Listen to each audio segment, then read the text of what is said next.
As we find out what in the world happened on this day in Iowa history, we like to call it the Iowa Almanac. Hello, Professor. How are we doing this morning? Good morning.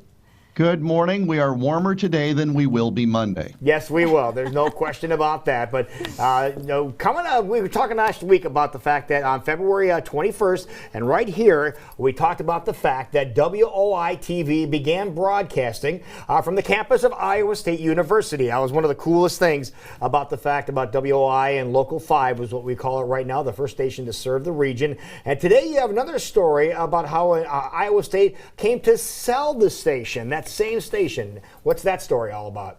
Absolutely. And in fact, this is the 25th anniversary already, it seems, because some of us lived through it. And so it's hard to believe it's been 25 years. I remember when it happened, Look at that set. Yeah, absolutely. And it's nothing like a Michelle Brown designed set. There's no not question. at all. But there were a lot of things we should point out. And loyal Iowa Live viewer Paul took me to task last week for not mentioning Graves and Manor as being a program on Local 5, as it's now known. This was kind of the scary creature feature type program where they had people in the studio dress up as zombies and whatever else. Kind of like Svengoolie type things, right? That's absolutely back very early in the day. So they did that, and there were a number of other firsts that we've talked about. First station in central Iowa to do live local news. 1981, first local station in the country to originate a live broadcast of an NCAA athletic event via satellite.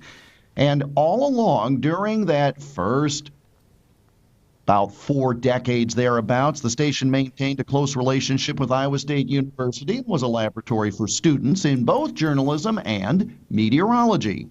Well, in 1987, in order to allow WOI-TV to operate independently from the university, have more autonomy, a separate corporation was set up to run Channel 5, and the profits from the station, as well as the rent paid for using facilities on the campus in Ames, that often added up to $500,000 a year of revenue for Iowa State University. Not a small piece of change. But on June 17th, 1992, the Iowa Board of Regents voted to sell the station for what at the time they thought was a good price, $14 million.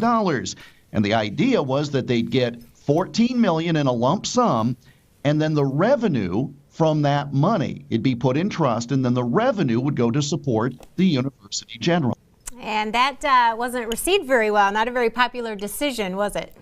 It was not, Michelle. Alumni, faculty, students, members of the public objected. I was actually teaching at Iowa State at the time. Because at that time, WOI was one of only 3 commercial stations in the entire country to be owned by a university. So it was quite unique. That's actually why the Regents thought it should be sold off, because it was so unique, it didn't fit the rest of the university mission. There was a lawsuit. There's a shock. Somebody sued somebody, challenging the Regents' authority to sell off university assets. But the sale went through, and the new owners took over on this very date, March 1st of 1994. Yeah, and that's when people really got bent out of shape, because everybody knows whenever somebody new takes over a business, they always want to make changes to put their own stamp on it. And boy, did they make some major league changes. Yeah, absolutely. When a new company comes in, the old company no longer exists, which means nobody who had a job with the old company has a job automatically with the new company. It's just a very clean break in that respect. And so they basically said, we want to keep these people, we don't want to keep these others. And one of the most major changes, the cancellation of the Magic Window, the longest running locally produced children's program in U.S. history, was on the air one day and then just gone the very next. Now, we should be very clear. The people who bought the station 25 years ago, not the people who have it today. Station was sold again in September of 2013, this time as part of a 3-station cluster that brought $88 million.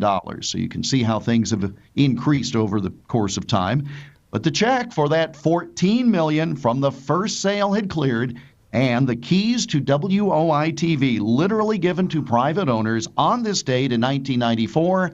25 years ago today. Yeah, I remember because we were still, had a lot of involvement with Iowa State University, and a lot of people said, "Okay, time has come," but at the same time, that direct tie was gone, and that's what made it unique, and that made it kind of cool back then. Oh, absolutely. And again, for those doing weathercasting, meteorology, for those doing journalism, again, it was just this unique practicum. And for a period of time, the station was still in Ames, and there was still some relationship with the students, but ultimately moving to Des Moines and now West Des Moines.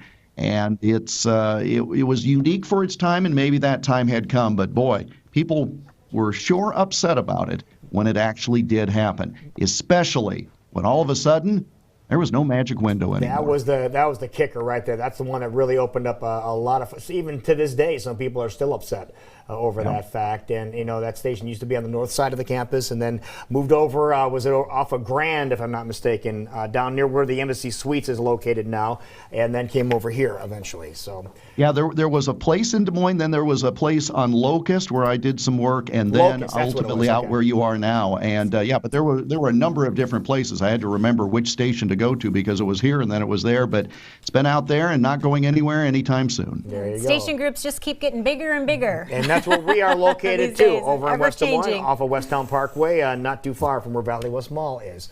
So there you have it. Well, again, on this day, a lot of people remember it, Professor, and they want to go back and revisit some of those dates and some of the things you mentioned. Well, how can they do so? IowaAlmanac.com, also on the Twitter machine and Instagram at Iowa Almanac, but online and on your mobile device, IowaAlmanac.com. All right, sir, well, you bundle up this weekend, and hopefully you'll be able to have a vehicle that starts and make your way to the radio station on Monday morning, and we'll talk to you then. I will talk to you. Have a great weekend, guys. You too. Lovely to see you, as always. You bet. Professor Jeff Stein with today's Iowa Almanac.